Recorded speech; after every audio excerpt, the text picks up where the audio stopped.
Reading the Bible is like hiking through wild, breathtaking terrain, and a good guide makes all the difference. They know the twists and turns, the hidden wonders, and the best views. That's why today we're talking with a biblical scholar to help us understand, enjoy, and apply God's Word. Hello and welcome to a special episode of the Bible Savvy Podcast. I'm Clayton Keenon, and today we're going to be talking about how to understand, enjoy, and apply the book of Deuteronomy.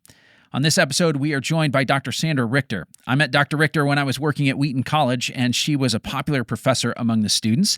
Since then, God has called her out of the Midwest, and she is now the Robert H. Gundry Chair of Biblical Studies at Westmont College in beautiful Santa Barbara, California. Go and look up a picture of the campus, and you will see that she is clearly suffering for Jesus.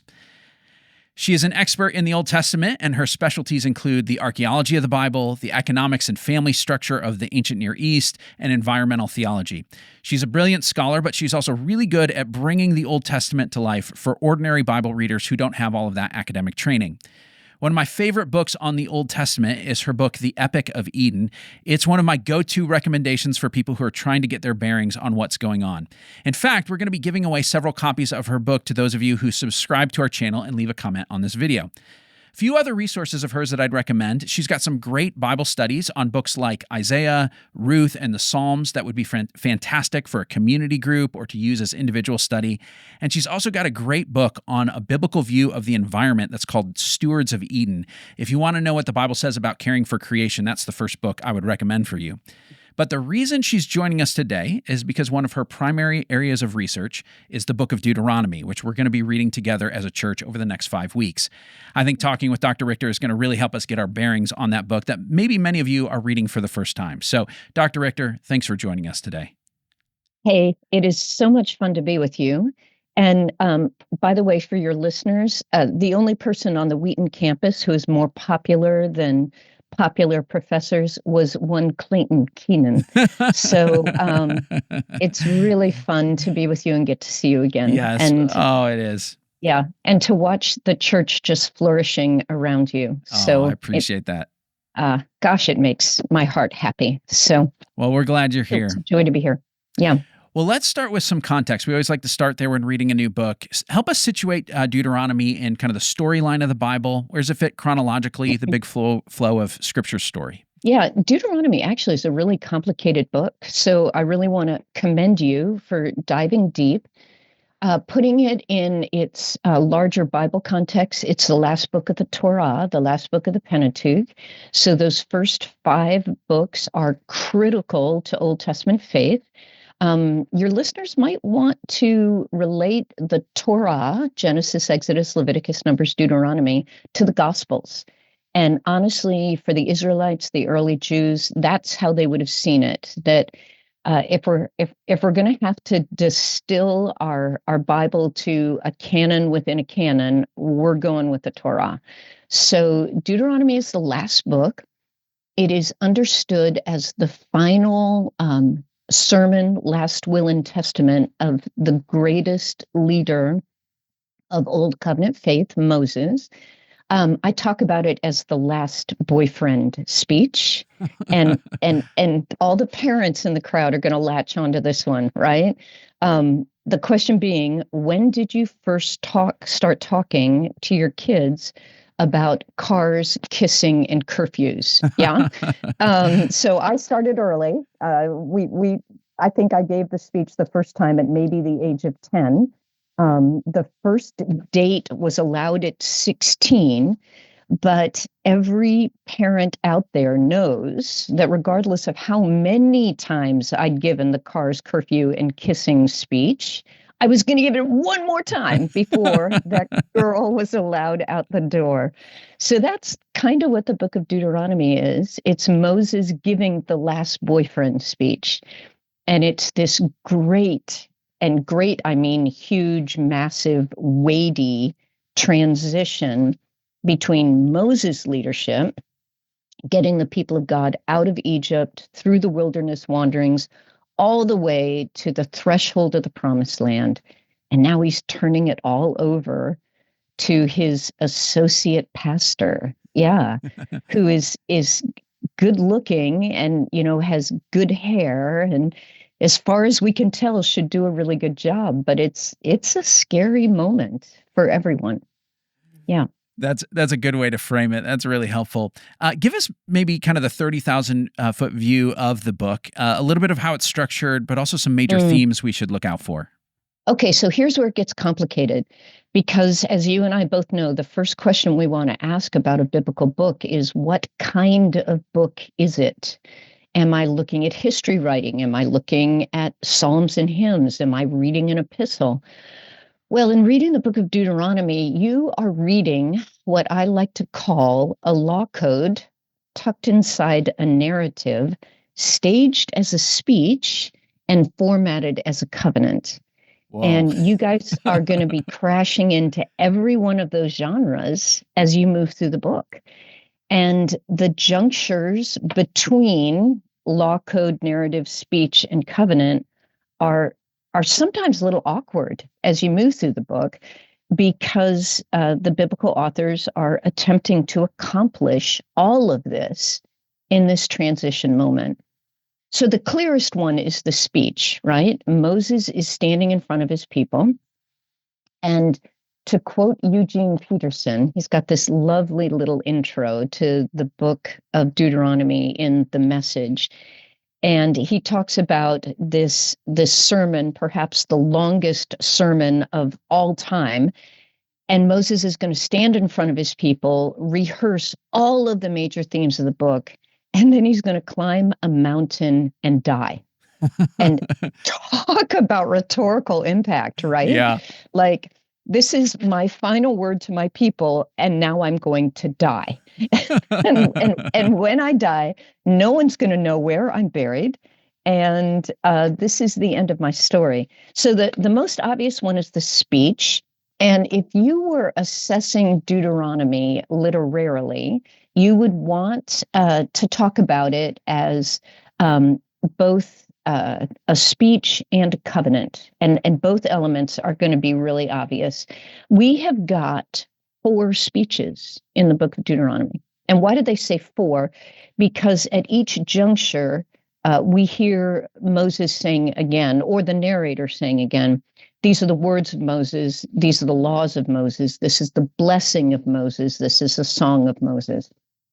So there have been theories that these are actually 4 major speeches of Moses that have been condensed into a single book for this sign-off, right? That's a possibility, or that he's just pulling out old material, right? Yeah. As he moves through the book. So we've got 4 different speeches.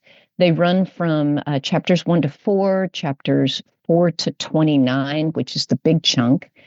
Then we've got 29 through the end of 30, and then 31 through 34. So we got those 4 big speeches, and each one of these speeches are being melded together to communicate the great concept of covenant, the covenant between Yahweh and Israel. Again, the last boyfriend speech, we did all of this on Mount Sinai. We're going to do it all again on the plains of Moab right before we enter the land, because I need to make sure, and I love this about Moses, I need to make absolutely sure that you have what you need before I walk out the door. And often I will pause over that set of thoughts as well. If I knew I was dying, if I knew this is my last words to the people that I had been shepherding for over a generation, you know, these people that I have loved with my life, even when all I wanted to do was throw them off a cliff. and as a pastor, I think somewhere in the core of your being, you can so relate to that. That what words could I give them that would get them across the finish line? And what words can I give them that will give them the strength and the courage and the fortitude to truly pull the trigger, cross the river, and enter the promised land? So all of that is the book of Deuteronomy. Yeah. You've mentioned a few times here the concept of a covenant. I'd like you to Mm, unpack that a little bit. Tell us what that is, both in terms of the context of the Bible, but also there's some cultural background there. We don't use the word covenant so often in kind of ordinary life. Maybe in yeah. some legal context it comes up, but it's not a normal term for us. So tell us what they would have understood by covenant. Yeah, great question. It's become what I call Biblish, right? Yeah. It's in the Bible, it's in English, but we've used it so many times without its socio-historical context that it's become gibberish. We got a fair number of those words in the Christian community. So how do we rehabilitate a word that's become Biblish? And the answer is we put it back in its socio-historical context. And when we do that, all of a sudden it starts coming to life. This particular word goes way back, and it goes way back to the international political exchanges of the third millennia BC. And to put third millennia in context for your audience, the best date we can guess for Abraham is somewhere around the second millennia and moving forward, or maybe 1800 BC and moving forward. So the concept of covenant completely predates our oldest ancestors in the biblical text. It actually emerges from international politics. And how cool is that? So, when two countries wanted to forge a treaty, an agreement, and their agreements would look a lot like ours, some sort of trade agreement. How much of your territory can I use? How much of my territory can you use? Will there be tariffs? Hey, there's a hot question right now. What will be the rules of exchange? Your ports versus my ports, your trade routes versus my trade routes. In the event of military conflict, how much military support can I expect from you, and vice versa? All of that would go into an ancient treaty agreement. But here's the problem: the ancients did not have our perceptions of nation states, bureaucracy, sign on the dotted line. That's all outside their experience. Rather, their experience is all tribal and familial. So for them to forge a treaty is for them to claim something called fictive kinship. Yeah. So when you think about like the UK and the United States of America, once we got past that unfortunate incident we call the Revolutionary War, we have perceived each other to some degree as kin, right? There's never been a war since 1812 that we in the UK have wound up on different sides. Yeah, we've kind of got this underlying idea that we go together. So translate that into tribal ideas that we are actually kin. We truly share a bloodline. This would be the foundational perception of the ancient world, that if we're kin, then we're allies. If we're not kin, then we're not allies. So in the international treaties, what they would do is they would establish fictive kinship, meaning we're going to swear oaths to each other and set up a covenant that creates fictive kinship. And so if we are England and the US and generally equal in our military strength and our economic impact, we're going to call each other brothers, right? Fictive kinship. But if it's more the United States and, I don't know, Guatemala, it's going to be father-son, fictive kinship. The father's going to defend the son, but the son's going to be expected to give a percentage of his gross national product in tribute. And when it comes to wartime, you're not going to put 10,000 on the field and a squadron of 900 chariots, but you are going to put 3,000 on the field and all 5 chariots you own. So that's what a treaty is in the ancient world. It's the forging of fictive kinship, and everyone knew what a covenant was. And this is where we step into the Bible. What Yahweh does on Mount Sinai with Israel is he takes a very motley crew, a mixed multitude, according to the biblical authors, of a nation of slaves, folks that had never organized, like even into something as simple as a PTO. Yeah. Not one of them knows how to carry a weapon. Very few are literate. They have no diplomatic or international experience because, of course, if you trained your slaves how to carry weapons, be literate, and forge international relationships, boy, are you stupid. Yeah. So this is who comes out of Egypt. How in the world is Yahweh going to transform that motley crew into a nation? And the answer is he chooses a political vehicle that everyone in the crowd would have recognized. He chooses a treaty, what we call a covenant. And he says, okay, team, I'm going to be the more powerful party, which in the literature is called a suzerain. I'm going to be the big king.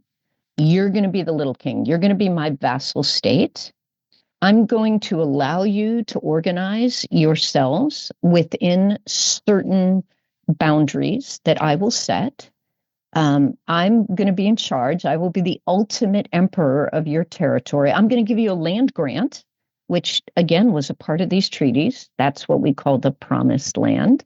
You're going to put together an army, but you're going to fight when I tell you to. You're going to put together an economy, but you're going to give me a percentage of your gross national product. You're going to move when I say move, and you're going to stay when I say stay. That's exactly what an international treaty would look like. All the language of that interaction on Sinai and the interaction in Deuteronomy echoes these terms, so that the audience would have understood what they were being invited into. And via that political model, Yahweh communicates how this relationship is going to move forward. It's kind of brilliant. It's really amazing. And one of the backbone issues of any treaty is stipulations. In other words, the rules that the country is going to live by. And the first rule for all of these international treaties is you only get to have one suzerain. Do you love that? Thou shalt have no other gods before me. And then as the rules move forward, of course, you will keep the Sabbath. You will honor your father and mother. You will not commit adultery, murder, steal, covet.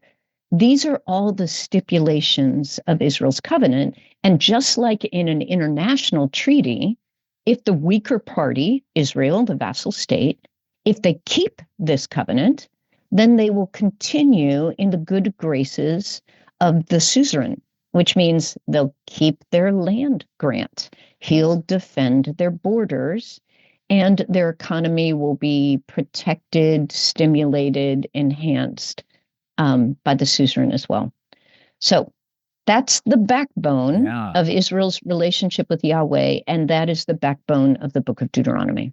That is truly remarkable to hear all of that. The parallels there is incredible. And the fact that people would have automatically expected that. I think part of our challenge when we walk in is we say, these feel like perhaps arbitrary or demanding sorts of things. Certainly God can ask us to do whatever, he's God, but there is a social and cultural context that make that group of people say, well, of course, if you're going to be our suzerain, our king over, here that we're making a deal with, then you would expect things of us. And so that's super helpful. Just a tag there. One of the great gifts of any suzerain to his vassal, if they chose to do it, was to give them a land grant, which means the suzerain, this is all over the history of the ancient Near East, would have conquered another people. And that people group would have been a people group who had proven disloyal to the suzerain. He would exile their populace, and then he would give that land to another group that had proven themselves faithful. So when we think about that sticky wicket of the conquest, that is the great promise of Deuteronomy. I will give you a land of your own. one reality we want to think about is that our Israelites are a refugee populace, and for them to have a home state is the great dream of every refugee population. But this idea that the suzerain has conquered the indigenous folk, i.e., the Canaanites, because Genesis 15, the sin of the Amorite is now complete. They've proven themselves unfaithful, and then give that land to Israel. We skim over this phrase all the time. The land promised, the promised land. Mhm. This is Israel's land grant. And here's the other thing that confuses folk all the time. In our new covenant, we are promised heaven, are we not? Mhm. And if we keep the covenant, we attain our land grant, which is the new heaven and the new earth. Yeah. Israel is being promised the land grant of Canaan. They are not being promised heaven. So when they lose their land grant, which they will because they will break covenant, we call that the exile, they lose the land. They don't lose heaven. Hmm. Yeah, An it's important point for people. an aspect of a further covenant that's later. Yeah. Yeah. Yeah. Oh man, there's so many things here. Let me ask about another bit of cultural context here that you've already alluded to a little bit. It's the concept of family, kin, as kind of the organizing principle, right? You think about tribes and these sorts of things. Tell us a little bit about the ancient family, because when we hear the word family, we think the nuclear family, mom, dad, a couple of kids, maybe an older relative who needed some care living in their home, but pretty much that. In the ancient world, it was more extensive and different than that. And that's behind a lot of the background of things like the laws that we'll see and the way the economy is thought about and so on that show up in this book and, frankly, from a lot of other places in the Old Testament. Can you give us kind of an overview of how the family worked in that society? Yeah, absolutely. So our society and our families, and of course that's where we go immediately. We take our image of life and we overlay it on the biblical text, which gets everyone in a lot of trouble, right? Our world, especially in the West, in suburban America, we're a bureaucratic society, which means that the state stands at the center of our society. Now, we so value our families and we sacrifice tremendous amounts of energy and resources to make sure that our family is well and whole. But reality is that our link to the legal system and to the economy is always through the state. And so if a family falls on really hard times, the state provides a safety net. Yeah, we've got welfare and Medicaid and SNAPs and disability and unemployment and all sorts of things that will take care of us economically if something terrible happens, we all lose our jobs, or there's a fire or flood, whatever. Same thing with the legal system. When you or I wind up exercising our lead foot, on our way to whatever appointment we're late for, that would be pretty much a daily event for me. I don't know about you. The person who's going to pull us over is going to be a representative of the state, not of our family. The documentation he's going to ask for is going to demonstrate that I'm a citizen in good standing, that my car is registered, that my car is insured. And if I really mess up and I have to appear before a judge, that judge is not going to be a relative. And if he is a relative, he's going to recuse himself. That's all a bureaucratic society, and we're used to that. Israel, on the other hand, was a traditional society, which also means a tribal society.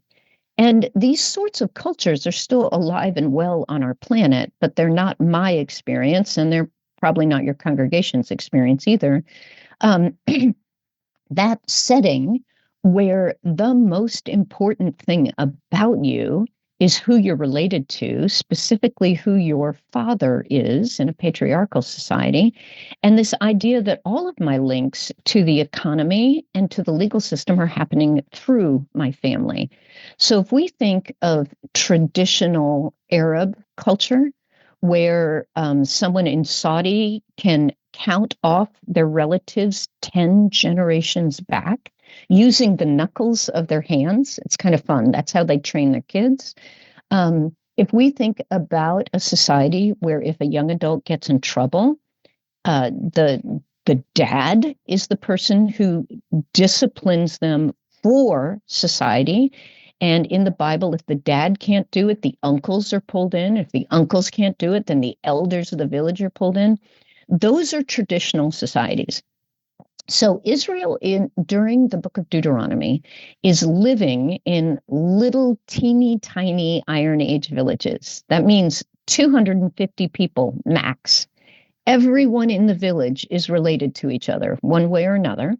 And that would be the level of society would have gone from the patriarch, who is the center point, his extended family that you've already described, his wife, all of his sons, be they adult or not, his sons' wives, his sons' children, and all the unmarried women of the household, everyone living together. That's up to 20, 25 people, all living under one roof, all working the farm or the family business together.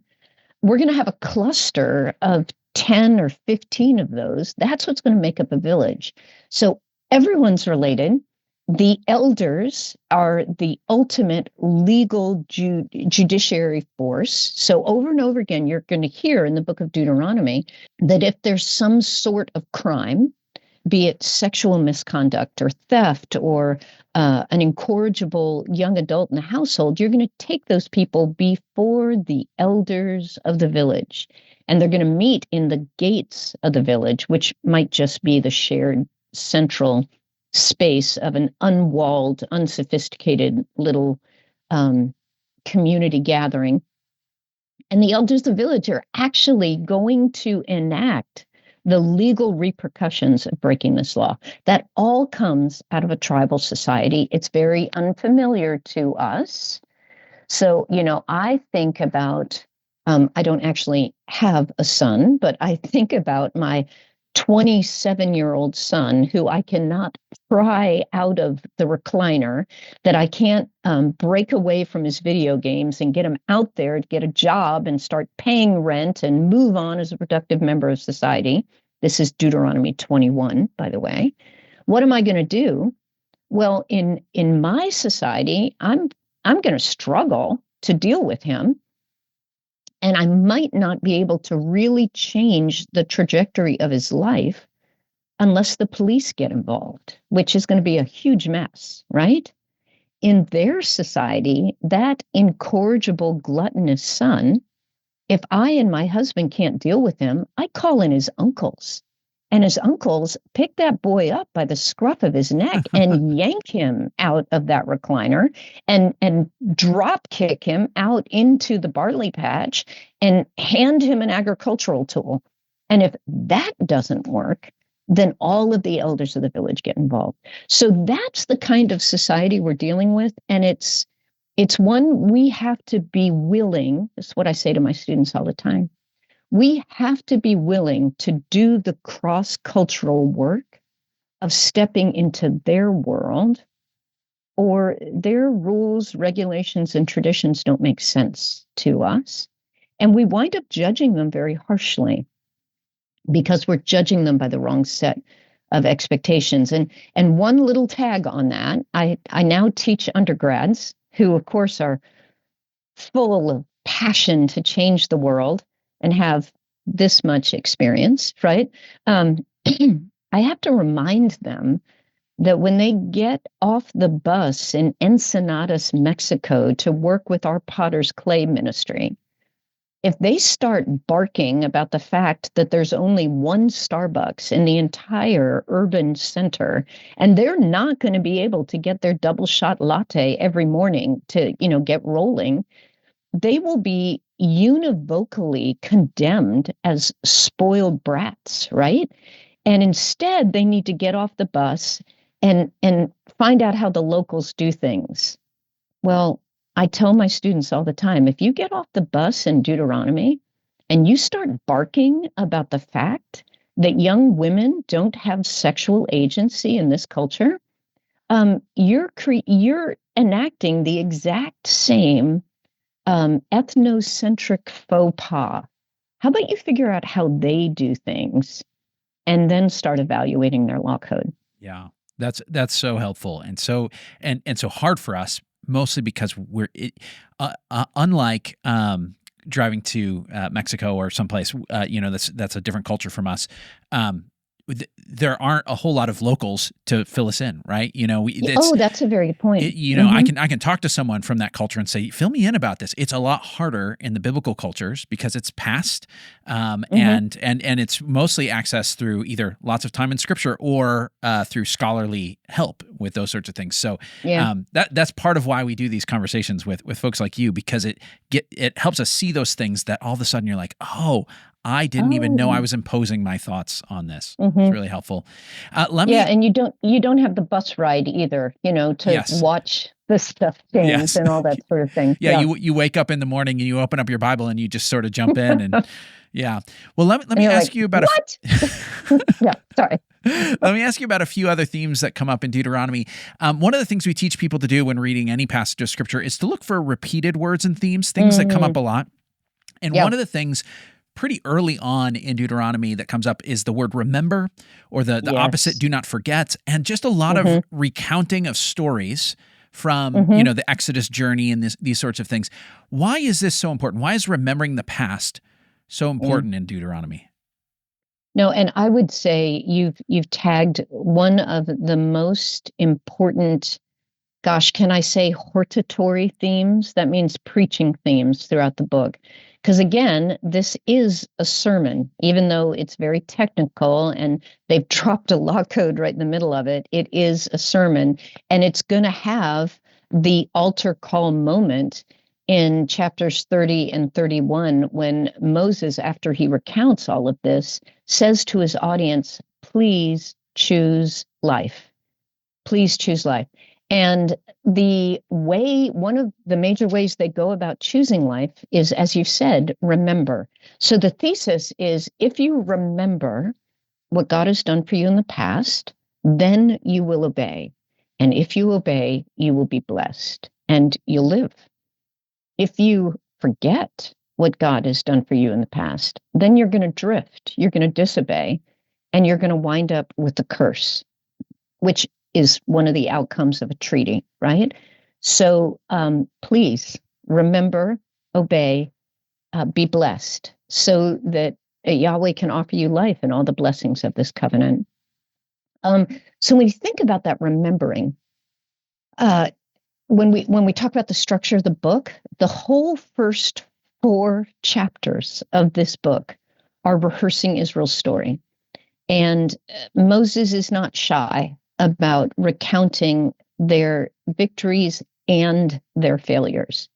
And as he recounts their failures, he does it all within this rubric of, you made the wrong choice that time, and look how it turned out. So please, please, please don't do it again. In this instance, you made the right choice, and look how that turned out. So please, please do that. So that's the whole first 4 chapters of how we blew it in the past. Let's not blow it again. And then chapter 5 is rehearsing the 10 Commandments, which I love, because after Moses has rehearsed their story, now he's going to relay the foundation. These 10 Commandments, this is the platform. This is the platform you build your lives on. And if this platform is sound, then the house is going to be sound. So let's do this thing. And then from chapter 5 onward, we're going to have a slew of sermons. Like I like to speak of chapters 5 through 11 as the preaching moments, and they make for great mini sermons.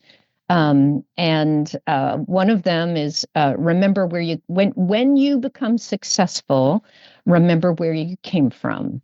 When God fills your silos and your barns, remember that it's Yahweh who has blessed you. And when you finally secure your borders, keep in mind that your holiness is not a lot to write home about, and keep leaning hard on God's holiness. So it's a whole list of these. Remember where you came from, remember who did it for you, remember what real holiness looked like. And all of that sets us up for the new law code, chapters 12 through 26. Whereas if you can actually manage to live this way in the new land, I'm going to be able to defend your boundaries, to keep your economy rolling, and my people will thrive. So I think it's a really good lesson to us as well. I know that when I sit down and rehearse the mighty acts of God in my life, I'm stunned at how faithful he has been to me over my lifetime. And it's way easier for me to be faithful in the future. Yeah. There is another theme that comes up a lot. Well, two themes that kind of go together. It's the theme of loving God and the theme of obedience. And it's exemplified in what Jesus says is the most important command in the Torah. Yeah. Love the Lord your God with all your heart, with all your soul, with all your strength. But the verse that is right after that is these commandments that I give you today are to be on your hearts. And it goes on to express the importance of obedience and teaching that obedience to your children. And I think there is a felt tension for a lot of people between relating to God out of love and relating to God out of obedience. Deuteronomy does not seem to have that tension. It seems to go back and forth between those two as if they were virtually the same thing. Can you help unpack those themes and why is it for us that we have a hard time bringing these things together? First, I just want to say you ask awesome questions. So, what an awesome question. Okay, there is a very famous article that was published back in the 1960s by a guy named William Moran, and the title of the essay is "The Love of God in Deuteronomy." So the first thing we want to recognize is that the word love in Deuteronomy is not the same as the word love in the Valentines you sent in February. It actually has a technical definition. And that word, again, comes out of these international treaties. So I could pull up 6 second millennia Hittite treaties for our audience, and every one of them would instruct the vassal to love his suzerain. And these are international political treaties. So what's that about? There's no sentiment, there's no nostalgia in there. Rather, the word love in the book of Deuteronomy means point blank, obey. That's what it means. If you love your suzerain, you're keeping the stipulations that he has set forward for you. Therefore, you're honoring the covenant. So when we get into the New Testament and we bump into the final mediator between God and man, the last vassal representative of a treaty between heaven and earth, his name is Jesus. And he says, if you love me, keep my commandments.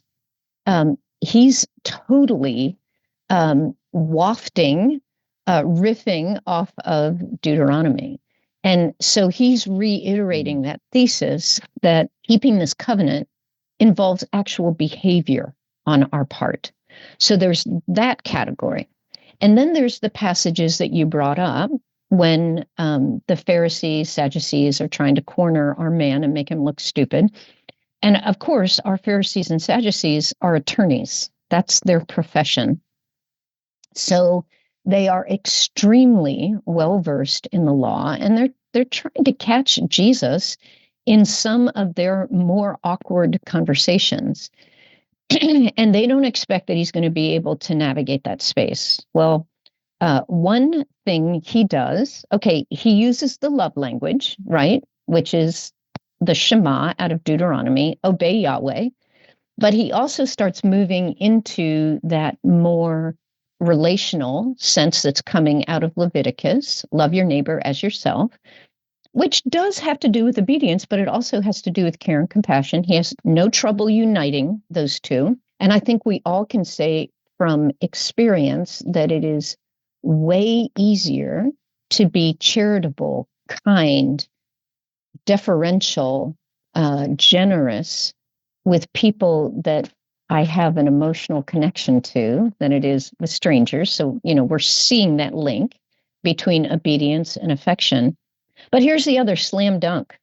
Our man just pulled a primary piece of legislation from Law Code 1, Leviticus, and another primary piece of legislation from Law Code 2, Deuteronomy. Your audience is probably not aware that there are actually 3 law codes in the Old Testament and that they functioned. No, they're actual law codes.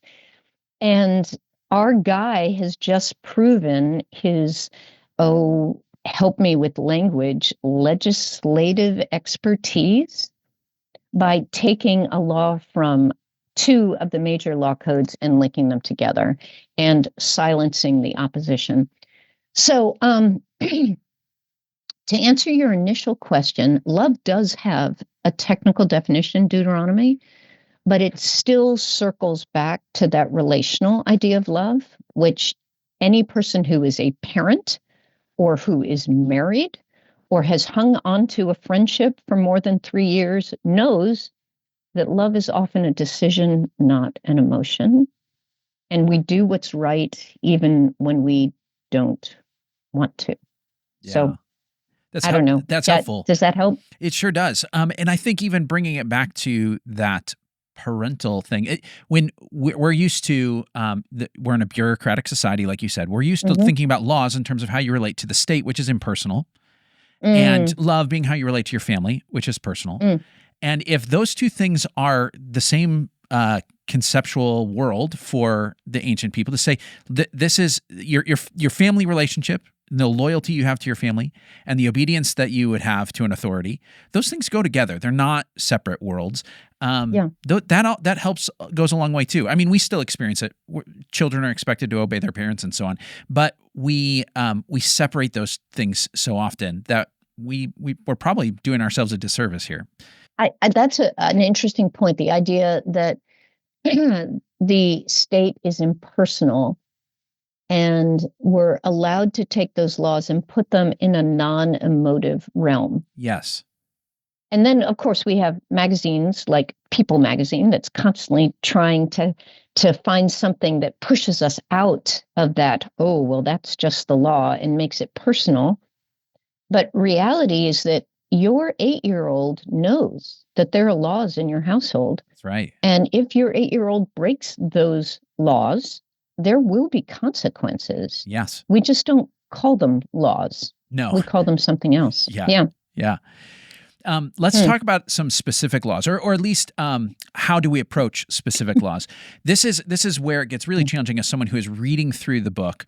They may understand from a big picture perspective some of the things that you're explaining, but when it comes to random law that I read this morning, it's not always clear. How is this relevant to me? It's culturally confusing. It's not always obvious that this applies to me.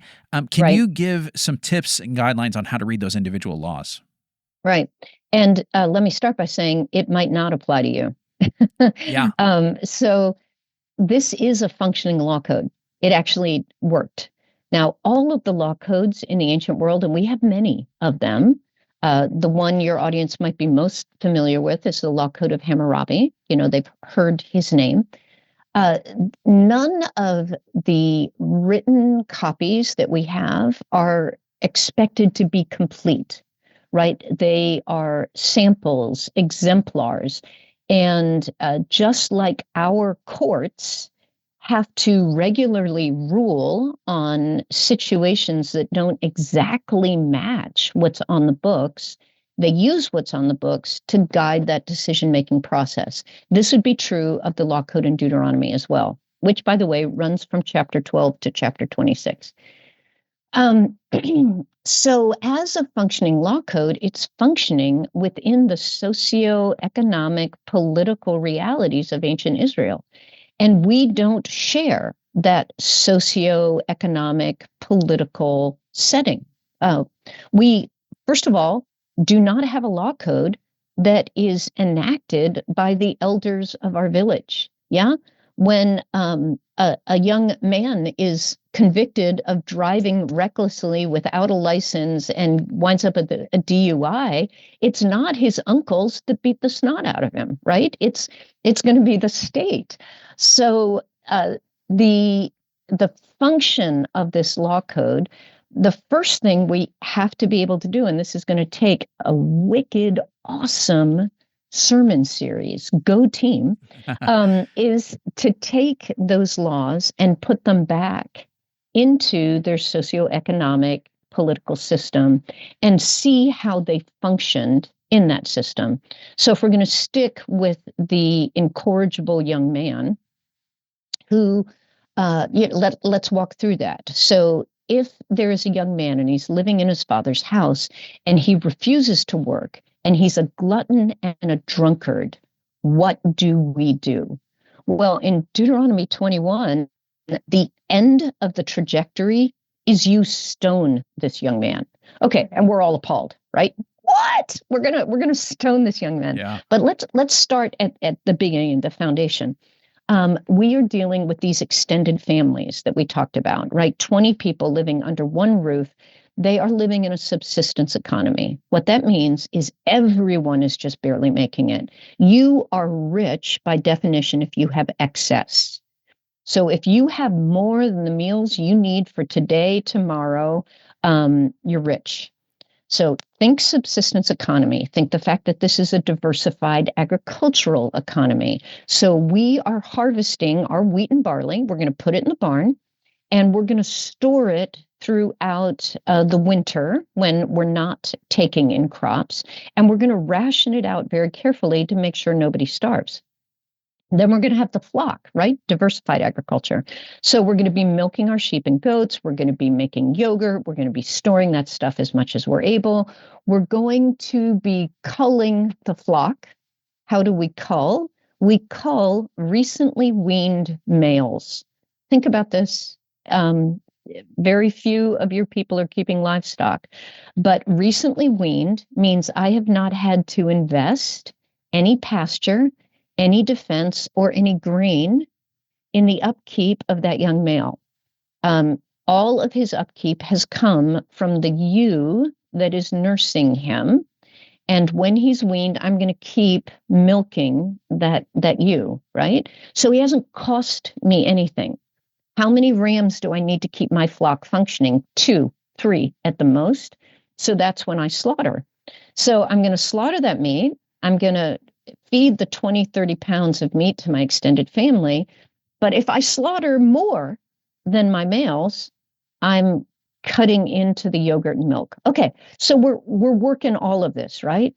Know that according to the archaeologists, pretty much every family in that village is going to crash into a hungry season or a hunger season, depending on which anthropologist you talk to. Standard stuff, which means there is a period of time between when last month's harvest gives out and next month's harvest hasn't come in yet. I have to plan for that season. And according to Baruch Rosen, it's 60 days for every family. 60 days. Wow. So as I am rationing my grain, my meat, my milk, I know that if my family is going to survive, I need to put enough aside for those 60 days. And I've got a 27-year-old sitting in his recliner who is emptying out the pantry every day, who's drinking all the wine in the house, and he is not investing anything in the survival of my family. What is a young man's greatest gift? It's his strength. What is a young woman's greatest gift? It's her fertility. And he is not using it for the survival of the household. So this is why that law is so severe. Okay, you got that. Yeah. We've got to get that guy out of the recliner and into the fields or everyone's going to starve. Yeah? So think about the book of Proverbs: spare the rod, spoil the child, train up a child in his own way, i.e. let your 4-year-old have a temper tantrum in the grocery store and throw the Oreos into the grocery cart to keep him happy. Train up a child in his own way. And when he's old, he'll do the same thing. That's what that proverb actually means. So now we bump into the law code. What are we going to do? Well, the father and the mother are going to do everything they can. They can't get him to budge. The uncles are going to come in. They're going to do everything they can. They can't get him to budge. Now the elders of the village are going to come in. They're going to talk to him. They're going to discipline him. They can't get the boy to budge. The end of that trajectory is this young man has become a complete liability to our community. If it was 21st century America, we'd finally call the police, he'd be arrested, and they put him in prison. In this world, we don't have prisons. So, execution. Yeah. Wow. So, all of that to say, we've got to put these laws in context. We've got to realize it was a functioning society. And then we're going to look at those laws and we're going to ask the New Covenant questions. Okay, let's translate the people into New Covenant people. It's no longer just Israel. When we translate that people, we're also going to recognize that we've moved into an entirely different socio-historical political setting. We're also going to realize that we have moved into a covenant where the firstborn son did not spend his days in the recliner playing video games. He actually gave his life for the young man who was standing in the gate, surrounded by his community with stones in their hands. But we're going to recognize some very important values, morals, lifestyle codes that emerge from this law code. Yeah. It's not a one-to-one, but there are these principles and things that we can transfer into different contexts, even though it's not exactly ours. Yeah. All right, I've got a few other things that are cultural questions that I think that might be helpful for you, or at least things that I think people will be scratching their heads about. One is about the canceling of debts and the freeing of servants every 7 years. So this comes up in Deuteronomy 15. How does this work? Why did God command it? What's going on there? Okay, first of all, it's so much friendlier than executing my own son. Yes. Okay. Functioning law code, functioning economy. Let's think about that for a moment. I think one of the things we have learned in the 21st century is that if the cycle of poverty is not interrupted, it is a drain on the entire economy. Having 20% of your potential wage earning populace living off what the Romans would call the dole, right? Living off of welfare, Medicaid, Medicare, unemployment, SNAPs, isn't good for the economy. It is way better to help those who've fallen on hard times get actual jobs, get actual housing, and be able to build their lives. We have seen over the course of the history of our country that home ownership is one of the biggest boosts toward moving our economy toward a healthy economy. Educating the lower classes so that they can pull themselves up and out of the hood is excellent for the larger economy. Making sure the public school system in the inner city is not just a holding tank for future prisoners and drug addicts is really good for both our legal system and for our economy. So for Israel, that 7-year indentured servant cycle, the law of Jubilee, and the inalienable land law, all of those laws were Israel's attempt to interrupt the cycle of poverty. So let's start with the indentured servant or slave law. It's really important for people to realize that there are two types of slavery in the ancient world. There's chattel slavery, which is very familiar to Americans. That's the Atlantic slave trade, where either through for Israel, it's typically the capture of POWs. That's where they wound up with slaves. Kidnapping was a capital crime in Israel. So what we did in Africa would have been a capital crime in Israel. But this business of POWs captured in war, there was no Geneva Convention. There were no prisoner of war camps. There were no refugee camps. There were no reintroduction programs. So POWs were either executed, or became slaves. So that's chattel slavery, and that is only for members. Well, let me say it this way. That is only for non-members of the covenant community. The covenant community was not was never allowed to be enslaved indefinitely. Chattel slavery did not exist for members of the covenant community, but what did exist was debt slavery. And debt slavery, honestly, if I was to relate it to something in our world, it's chapter 11. It's bankruptcy. Hmm. So we have an individual member of the community that, due to a sequence of bad harvests or a sequence of bad financial decisions, finds himself in a position as the patriarch of his household where he can't feed or protect his house. So what's he going to do? And the answer is he's going to start selling off members of his household. And he's going to sell them off into debt slavery. Sometimes that would be just a youngest child, just a young woman of marriageable age who is sold essentially as a concubine, or it would be one of his adult young sons sold into service to a wealthier man's farm. That type of slavery, I'm doing air quotes, can only last for 6 years. In other words, it's debt slavery. It's not chattel slavery. So at the end of those 6 years, the individual has been living in the house of their master, in air quotes, working for free, paying off debt, and has been housed and fed and cared for by the master's house, which are services that his own his own family, at this point cannot provide. At the end of those 7 years, there's a manumission law in Deuteronomy 15, I think it is, where when we send this individual off, we basically have to give them a down payment for their apartment, a first month's rent, fill up their refrigerator for 2 weeks of groceries, and fill the tank in their car so that they can get their feet under them, get themselves a job, and survive until the first paycheck comes in. So this is their chapter 11. This is their bankruptcy law. And it allows the impoverished to deal with their debt without becoming permanently a slave race. So that's one thing Israel does.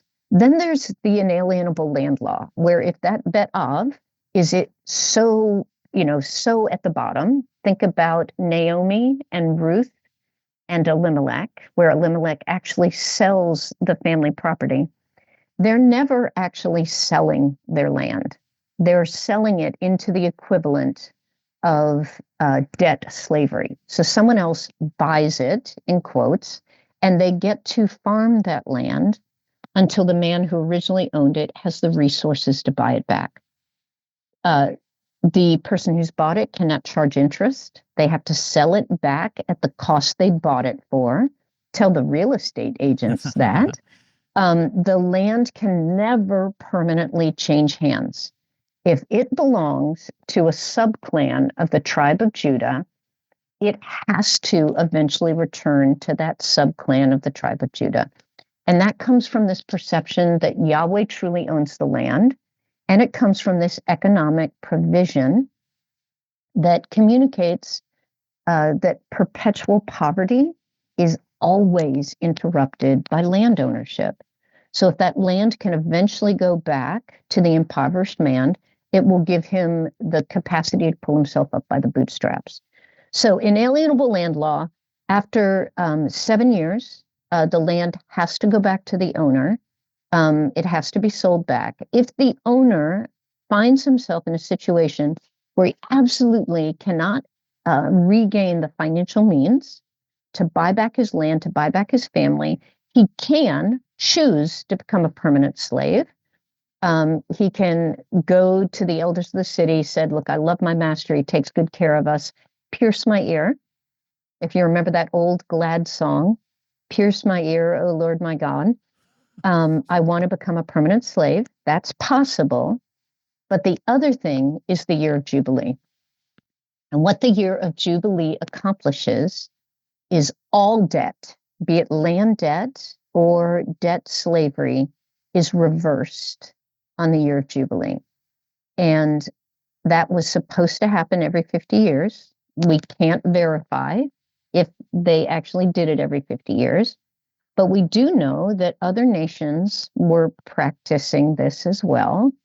And can I tell you, the United States of America practices it. So when you look back on the market crash of 2008, because we had so overextended ourselves that homeowners were wounding up upside down on their mortgage, banks were dropping like flies because they had held those mortgages. The federal government stepped in and they bought out those banks. They rebooted the economy. They gave people a way to step out of those upside down mortgages without bankrupting themselves. That's what those laws are about. Yeah, so it's essentially saying the problem of poverty is going to exist in a society. It's going to be something that will happen, right? There will be people who fall into hard times through their own fault or because of circumstances. And if there is no mechanism to intervene, it will ultimately lead to an unhealthy society, an unhealthy economy. Mm-hmm. It will be a drain. It will all sorts of further problems will develop about that. So they've got built into the system, not just, hey, it's an emergency and the federal government decides to do something this time, but a regular, consistent way of saying, here's how this is going to remain consistent, stable, and people are going to have land to actually be able to provide for themselves and their family. That's absolutely. That is pretty remarkable to say. Yeah. Let's just assume this is going to be a problem and have a way of regularly dealing with it. It's pretty amazing. Yeah. And the other thing I find, at least in the ideology, now we all need to realize that law codes are, what's the word I'm looking for? An ideal society, a utopia. Yeah. Okay. All law codes are utopian at a certain level. Like, our law codes declare that kidnapping, rape, murder are absolutely illegal. Do they happen anyway? Yeah, they do. Do people get away with it? Yeah, they do. But the laws are on the books. So in their utopian read of their society, all poverty is recoverable, and all individuals who are experiencing poverty, and I love this, have an actual avenue by which to work their way out of poverty, which I think, and here's where we start talking about those principles that we can pull out of this law code. This is not simply a bunch of free handouts. This is not allowing people to sink deeper and deeper into that mindset of I am powerless. Other people should be taking care of me. This isn't my responsibility. And sort of marinating in that, honestly, I would say image stripping identity. Rather, I'm a human being and I have talents and I have gifts. And although I've fallen on hard times, I can work myself out of that space. Yeah. And the gleaning laws, the inalienable land law, the Jubilee laws, they all give people a second shot. Yeah. And I love that. Yeah, it's pretty amazing. All right, another cultural context thing comes up in the middle of the book. A bunch of descriptions of different types of leaders, from judges to kings to priests to Levites to prophets.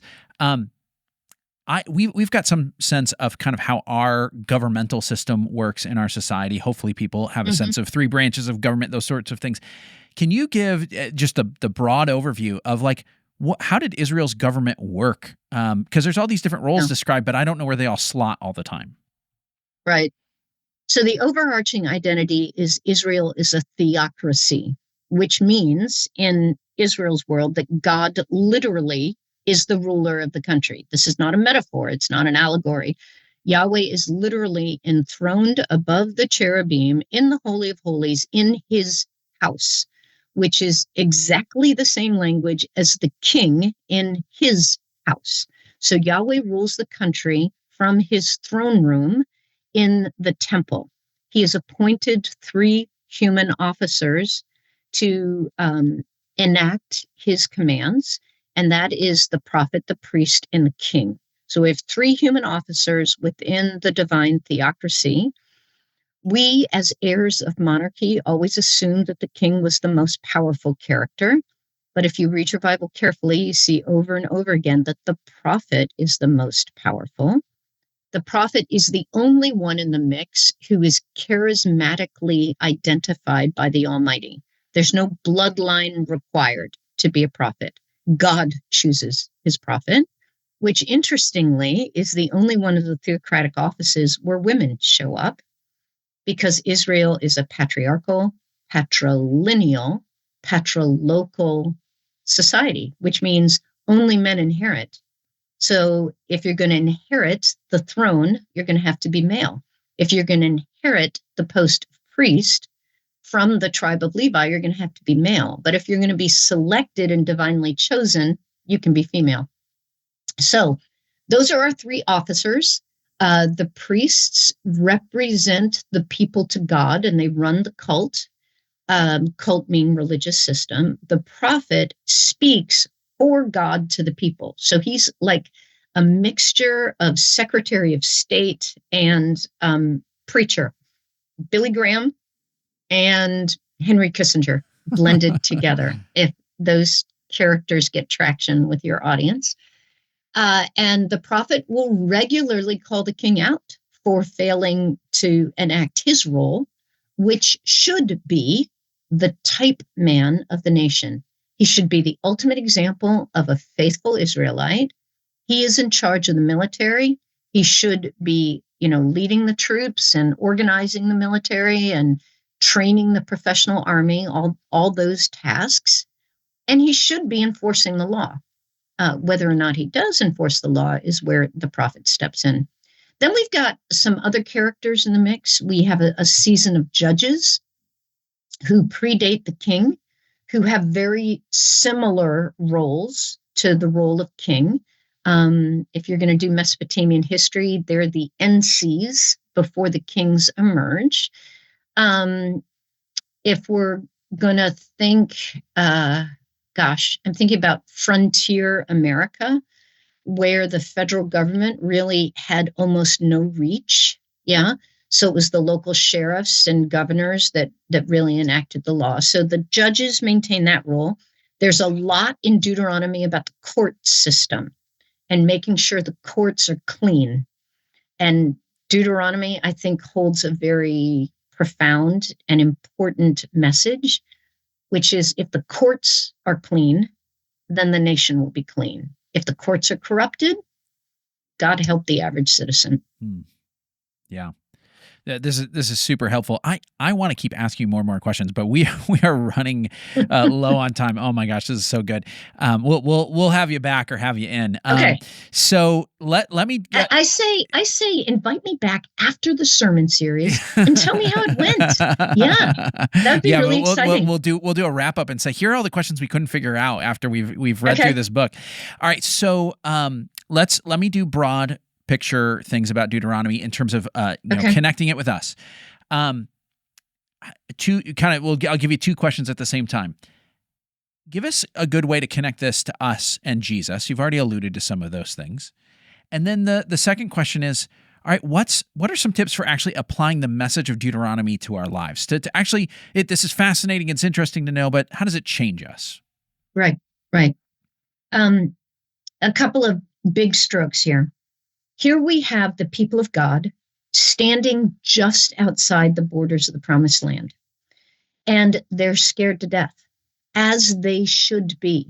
This is a big one. And they want to think that once they cross the river, they've finally gotten there. Whereas in reality, they're going to cross the river and Joshua is going to say, okay, strap on your swords because the real battle is about to begin. So the real battle is about to begin, and the real battle is all about claiming territory for the kingdom. We as the church get very comfortable within our four walls, and we want to say, we're done now. Whereas the whole message of Deuteronomy is get in there and claim your inheritance. Paul's going to pick up all of those military images and he's going to translate them into the new covenant. The helmet of salvation, the breastplate of righteousness, the sword of the Spirit. We no longer battle against flesh and blood, but against principalities and powers. What territory are we supposed to be claiming as the kingdom of God and the people of this new covenant? So that's one huge message. Cross the river, pull the trigger, go get the promised land.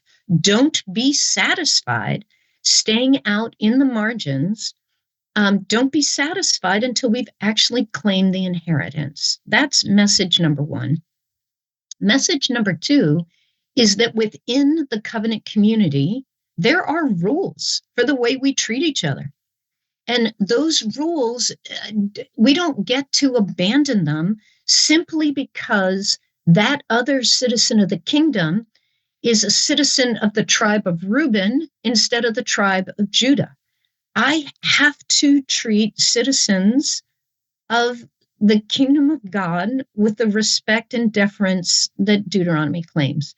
I think in our current fractured and polarized identity as the church in the United States, that's a really important message.